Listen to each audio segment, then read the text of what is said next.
하나님 아버지와 주 예수 그리스도로부터 오는 은혜와 평강이 이 자리에 계신 여러분들과 함께 하시기 바랍니다.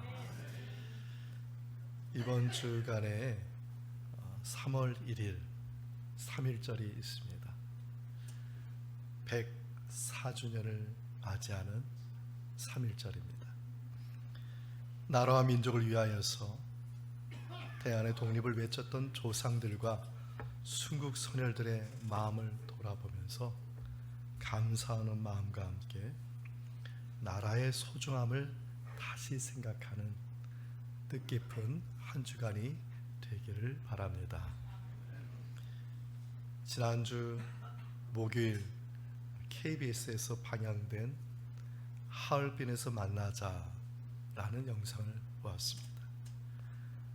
안중근 의사에 관한 이야기입니다.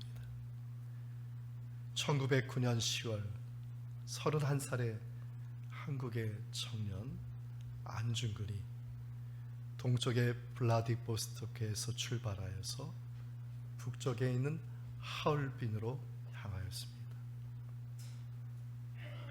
이또 히로부미는 서쪽에서부터 시작하여서 만주의 역에서부터 시작하여서 일본 제국주의 위세를 떨치면서 하얼빈으로 향하고 있었습니다.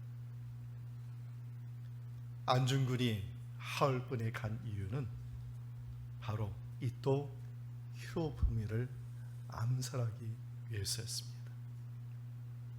1909년 10월 26일 안중근 의사는 하얼빈역에서 이또를 기다렸고 권총 3발을 쏘아서 이또의 흉부에 맞췄습니다. 이또는 3발의 총알을 맞고 쓰러지고 숨졌습니다. 안중근 의사는 현장에서 즉시 체포되어 전 세계의 언론과 기자들의 주목을 받았고, 그리고 법정에 서서 한국의 왕권을 유린하고 불법 조약으로 한국의 국권을 침탈한 이또의 죄상 15개의 항목으로 낱낱이 전 세계에 고발하면서 동양의 평화와 조선의 독립의 정당성을 증거하였습니다. 증거한다는 말은 증명하는 증인이 된다는 뜻입니다. 안중근 의사는 대한의 독립을 증명하기 위해서, 그리고 이또의 죄상을 낱낱이 증명하기 위해서 자신의 몸을 던지는 증인이 되었습니다. 그의 한 증인, 그 한 삶으로 말미암아 대한의 독립의 열매를 맺게 되었고, 오늘날 우리는 대한민국의 국민으로서 이 땅에서 살아갈 수가 있게 되었습니다. 다시 한번 이 한 주간 우리는 나라를 위해서 헌신한 안중근 의사뿐만 아니라 순국 선열들의 희생을 감사하는 그러한 한 주간이 되었으면 좋겠습니다. 본문에도 안중근 의사와 같은 증거의 삶을 산 한 사람이 나옵니다. 바로 사도 바울입니다. 바울은 본문에서 또 한 사람을 소개하는데, 이 또 히로부미 같이 대한의 국권이 침탈당함과 같이 그 한 사람으로 말미암아 죄가 세상에 들어오고 사망이 들어왔다고 말하고 있습니다. 관련된 말씀 본문 12절의 말씀을 함께 읽겠습니다. 그러므로 한 사람으로 말미암아 죄가 세상에 들어오고 죄로 말미암아 사망이 들어왔나니 이와 같이 모든 사람이 죄를 지었으므로 사망이 모든 사람에게 이르렀느니라. 아멘. 본문에 말하는 한 사람 14절에 밝히고 있죠. 여러분이 잘 아는 아담이라는 사람입니다. 아담이라는 사람이 무슨 죄를 지었을까요? 하나님의 말씀에 순종하지 않는 죄를 범하였습니다. 어떤 말씀에 순종하지 않았습니까? 창세기 2장 17절에 나와 있습니다. 말씀을 우리 함께 읽겠습니다. 선악을 알게 하는 나무의 열매는 먹지 말라. 내가 먹는 날에는 반드시 죽으리라 하시니라. 아멘. 하나님은 선악을 알게 하는 나무의 열매를 따먹지 말라고 말씀하셨고, 그런데 아담은 그리고 하와는 이 말씀에 불순종하였습니다. 하나님은 한 가지의 순종함으로 말미암아 모든 것을 다 가지는 자유를 주셨습니다. 다르게 말하면 한 가지의 불순종함으로 말미암아 모든 것을 다 이룰 수 있는 계명이란 말씀입니다. 모든 것을 다 받게 된 자, 아담과 하와가 반응하는 것이 뭐냐? 그것이 바로 말씀에 순종하는 것이다. 마틴 루터가 1520년에 저술한 그리스도인의 자유의 두 명제를 다음과 같이 밝힙니다. 첫 번째 명제를 우리 함께 읽어보겠습니다. 그리스도인은 전적으로 자유로운 만물의 주이며 아무에게도 예속되어 있지 않는다. 아담과 하와에게 준 모든 것을 다 주신 하나님의 자유입니다. 둘째 명제를 우리 함께 읽어보겠습니다.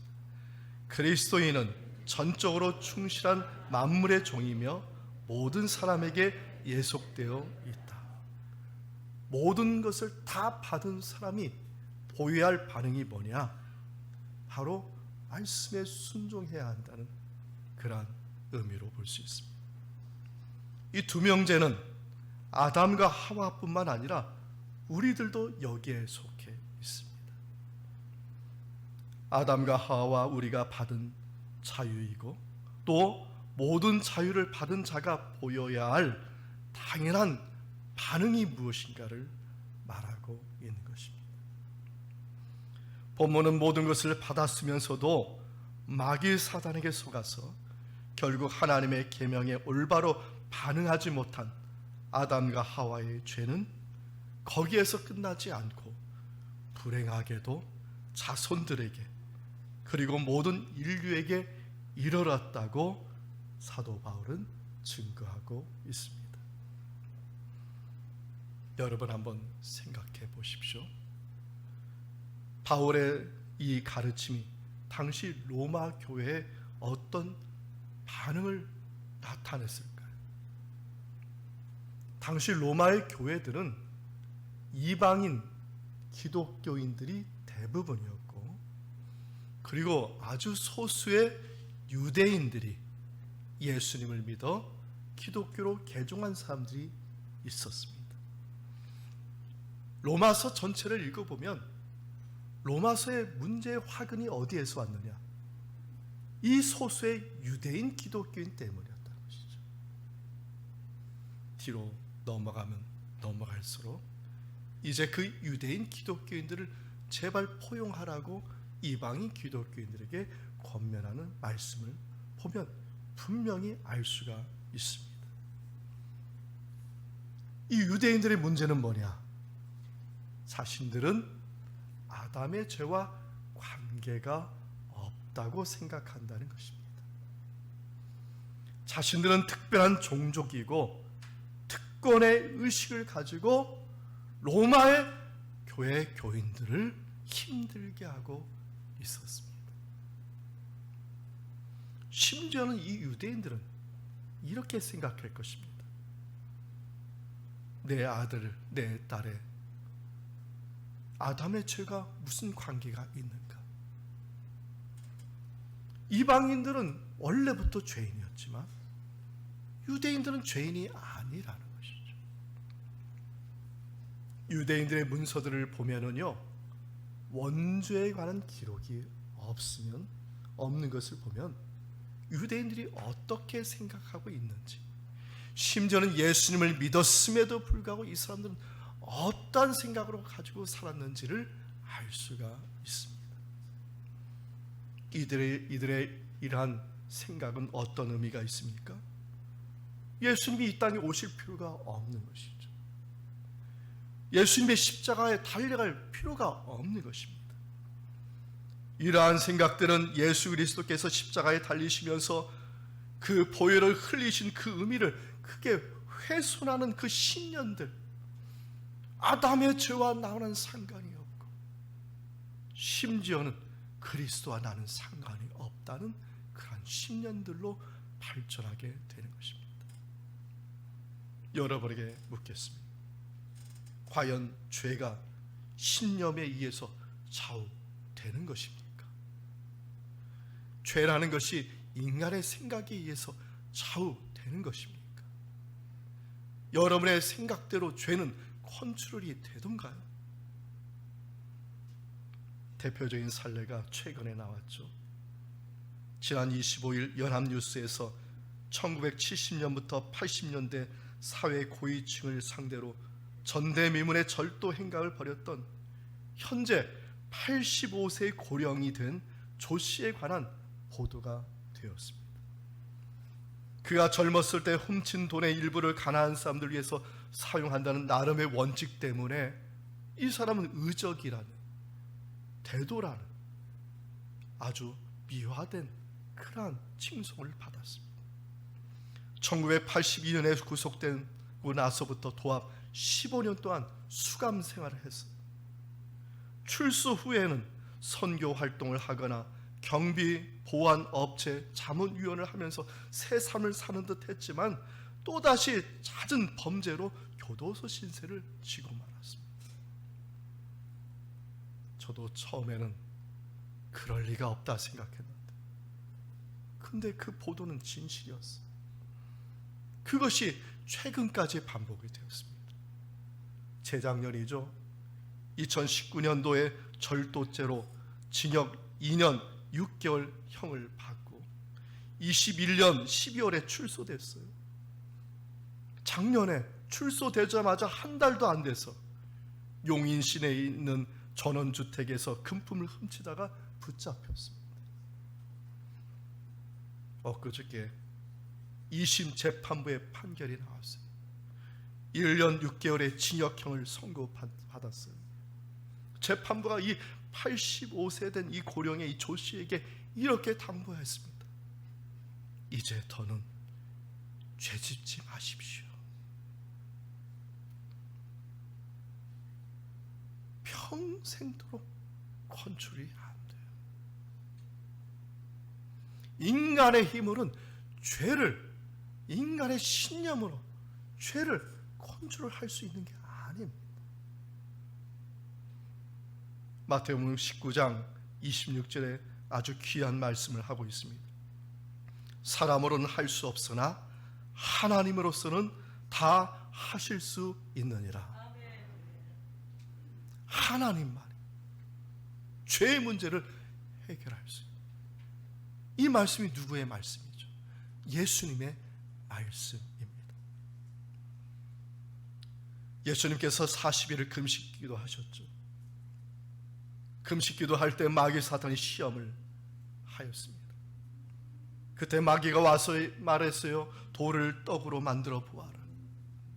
성전 꼭대기에 뛰어내려 보아라. 한번 내 앞에 무릎을 꿇어 보아라. 그러면 내가 양식을 주고 생명을 주고 권세를 주겠다 유혹을 하였습니다. 그때 예수님은 어떤 반응을 보이셨습니까? 말씀의 내용은 대략 이렇습니다. 하나님이 주시는 것이 아니면 받지 아니하고 하나님의 말씀이 아니면 기적이라도 받지 않겠다는 말씀을 하셨습니다. 아담에 속한 죄를 범하지 아니하고 하나님의 말씀으로 이기셨던 것입니다. 그리고 십자가의 순종하심으로 많은 사람들이 의인이 되게 하신 것. 누가 하신 것이죠? 예수님이 하신 기적이고 은혜인 줄 믿습니다. 고린도전서 15장 22절의 말씀인데 함께 읽겠습니다. 사망이 한 사람으로 말미암았으니 죽은 자의 부활도 한 사람으로 말미암는도다. 아담 안에서 모든 사람이 죽은 것 같이 그리스도 안에서 모든 사람이 삶을 얻으리라. 아멘. 로마서는 사도 바울이 고린도에 있을 때 기록한 편지. 그래서 로마서에 있는 내용을 고린도 전서에서도 발견할 수가 있는 것입니다. 중요한 것은 이겁니다. 이 자리에 계신 여러분 모두는 아담 안에 사는 자가 되지 마시고 예수 그리스도 안에 사는 자가 되시기를 주님의 이름으로 축원드립니다. 예수 그리스도 안에서 어떻게 사느냐? 로마서 1장 17절의 말씀이죠. 오직 의인은 믿음으로 말미암아 살리라. 아멘. 병든 몸이 있다 할지라도 믿음으로 그리스도 예수 안에 사시기를 바랍니다. 마음에 어려움이 있을지라도 믿음으로 그리스도 예수 안에 사시기를 바랍니다. 원치 않는 어려움 속에 있을지라도 아담 안의 삶으로 가지 마세요. 제발 그 안으로 가지 마세요. 그 안에는 사망의 왕노릇하는 곳입니다. 제발 부탁합니다. 끝까지 그리스도 예수 안에서 여러분의 믿음을 지키시기를 주님의 이름으로 축원드립니다.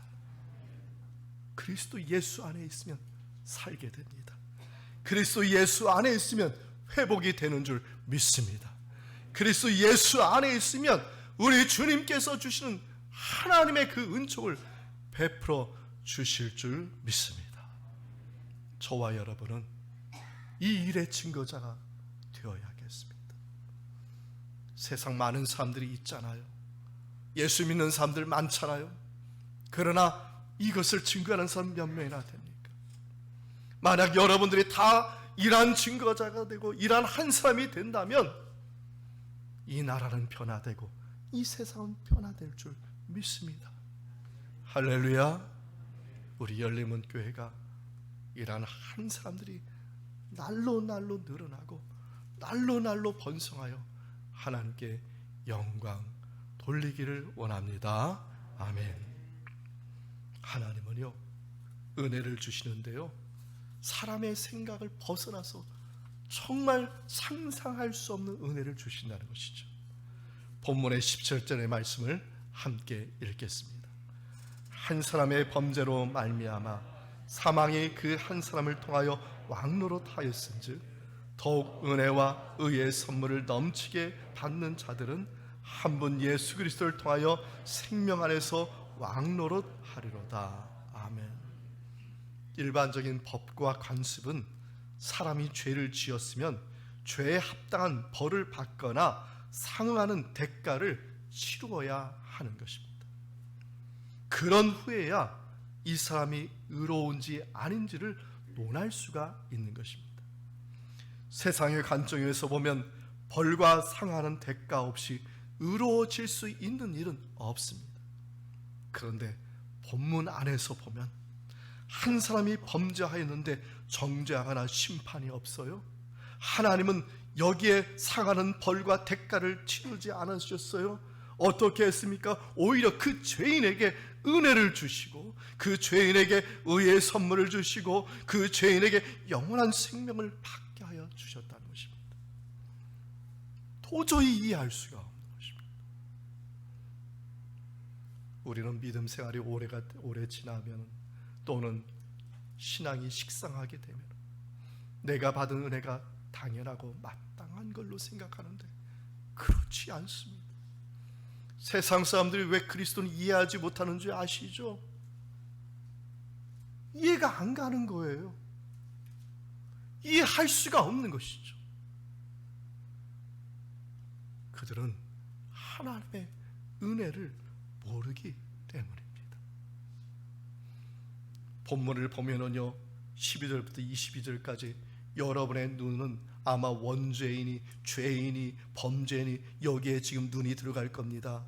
그러나 본문 전체를 보면은 더 강조되는 것이 있어요. 더 반복되는 것이 있어요. 죄보다도 더 많이 반복이 되고 강조되는 것이 있습니다. 그것이 뭐냐 하면 은혜라는 것입니다. 본문에 보면은 은혜이니 은사이니 선물이니 이렇게 단어가 나오는데 모두가 원어는 똑같은 어원을 가지고 있습니다. 카리스라는 말입니다. 은혜라는 말입니다. 이 말이 본문에 몇 번 사용됐냐면 10번을 사용하고 있다는 것이죠. 아담의 원죄는 깊어요. 아담 안에 사는 삶의 인간의 죄는 깊어요. 그러나 본문에서 강조하는 것은 뭐냐? 그럼에도 불구하고 더 많은 은혜를 하나님께서 주신다는 것입니다. 은혜라는 말 헬라어로 카리스라고 말합니다. 첫 번째 특징은 뭐냐 하면 넘치게 주는 겁니다. 막연하게 넘치는 것이 아니라 본문에 나왔듯이 더욱 넘친 것이 은혜라는 겁니다. 측량할 수 없을 만큼 풍성한 것을 은혜라고 말하는 것입니다. 이 은혜를 어떻게 알 수 있죠? 왜 세상 사람들은 모르는 거죠? 이유는 한 가지입니다. 예수님을 만나지 못했기 때문입니다. 저와 여러분이 측량할 수 없는 하나님의 은혜를 경험하는 이유는 예수님을 만났기 때문인 줄 믿습니다. 베드로가 밤새도록 고기를 잡았지만 빈 그물을 끌고 해변가로 나왔습니다. 그는 그때 예수님을 만났어요. 예수님은 그에게 어떤 은혜를 베풀어 주셨습니까? 그물이 찢어질 정도로 많은 고기를 잡게 하여 주셨습니다. 예수님께서 가나에 있는 혼인잔치에 초대받았어요. 그런데 그곳에 포도주는 다 없었습니다. 모자랐습니다. 잔치를 진행할 수 없었습니다. 그때 예수님이 어떻게 하셨습니까?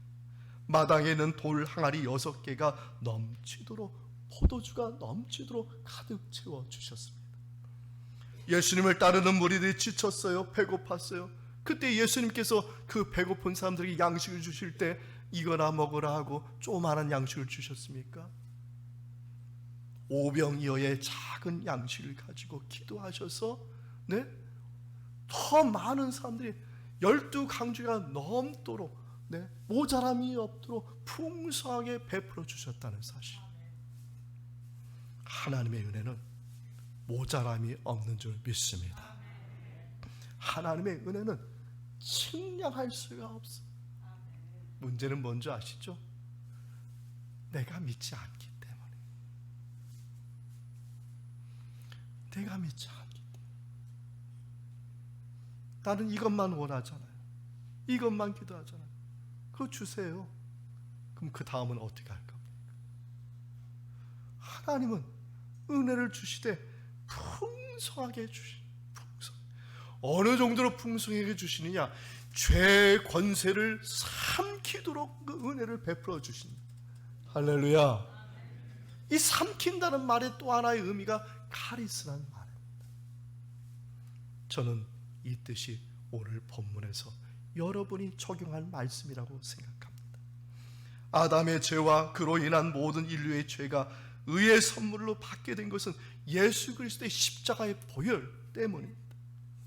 그 보혈의 은혜가 넘치고 넘치는 은혜가 되어서 죄의 권세를 누렸기 때문에, 죄의 권세를 삼키고 죄의 권세를 덮었기 때문에 저의 모든 죄들을, 여러분의 죄들이, 다 인류의 죄들이 속죄함을 받을 수 있는 길이 열리게 된 줄 믿습니다. 여러분 예수님을 언제 처음 믿으셨죠? 아마 여기 계신 대부분의 사람들은 저보다 더 오래전에 예수님을 믿었을 겁니다. 만약에 예를 들어서 50년 전에 60년 전에 예수를 믿었다고 이렇게 한번 예를 들어봅시다.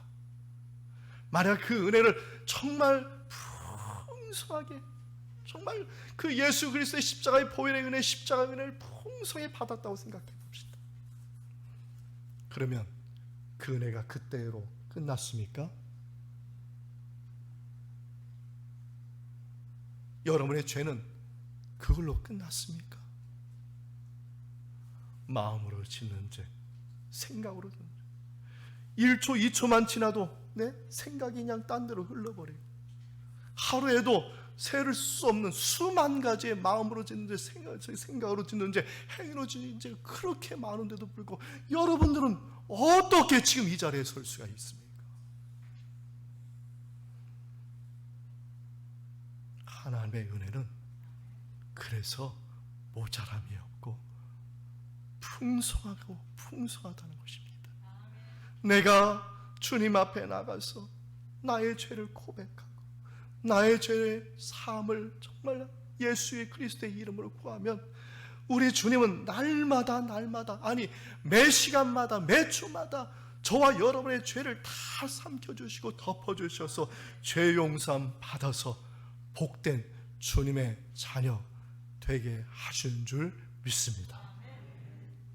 시편 32편 1절과 2절의 말씀을 우리 함께 읽어보겠습니다.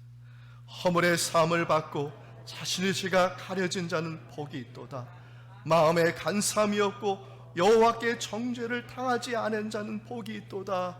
할렐루야. 저와 여러분은 이러한 은혜를 받았어요. 만약에 정죄와 심판을 받았다면 여러분 도대체 하루에 몇 번의 정죄와 심판을 받아야 됩니까?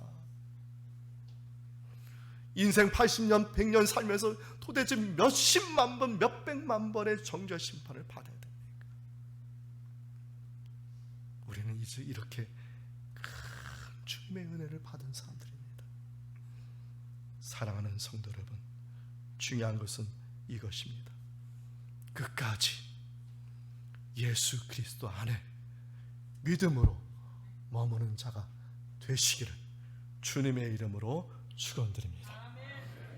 더 이상 사망의 왕노릇하게 하지 마시고요, 예수 그리스도가 왕노릇하고 은혜가 왕노릇하고 생명의 왕노릇하는 그 충만한 은혜를 경험하는 이 자리에 있는 환우들과 또한 이 자리에 있는 또한 사업의 어려움을 갖고 있는 모든 분들, 환경과 여건에 정말 고통당한 여러분들에게 이 은혜가 충만하게 임하기를 주 예수 그리스도의 이름으로 축원드립니다. 말씀을 마칩니다. 하나님이 에덴 동산을 창설하시고 아담과 하와에게 모든 것을 주셨습니다. 이 모든 것을 주신 것이 참 자유의 의미입니다. 그러나 하나님은 한 가지 선악을 알게 하는 나무의 열매를 먹지 말라는 한 가지 계명에 우리가 믿음으로 순종하는 반응을 보기를 원하셨습니다. 이와 같은 주님을 나의 왕으로 모시고 산다는 것은 이와 같은 의미가 있는 것입니다. 왕이신 주님은 우리에게 넘치도록 풍성한 은혜를 주시기를 원하시고 예수 그리스도를 믿음으로 참 자유를 주시기를 원하는 줄 믿습니다.